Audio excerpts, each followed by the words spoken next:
C. Joseph Vijay எனும் நான்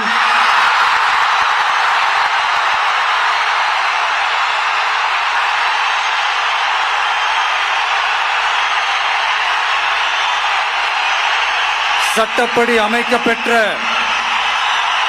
இந்திய அரசியல் அமைப்பின்பால் உண்மையான நம்பிக்கையும் மாறா பற்றும் கொண்டிருப்பேன் என்றும்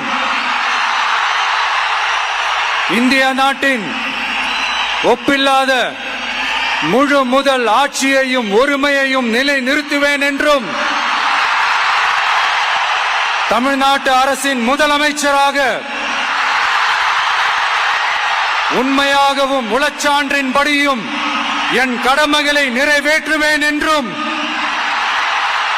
அரசியல் அமைப்பிற்கும் சட்டத்திற்கும் இணங்க அச்சமும் ஒருதலை சார்பும் இன்றி விருப்பு வெறுப்பை விலக்கி பலதரப்பட்ட மக்கள் அனைவருக்கும் நேர்மையானதை செய்வேன் என்றும் ஆண்டவன் மீது ஆணையிட்டு உறுதிமொழிகிறேன்.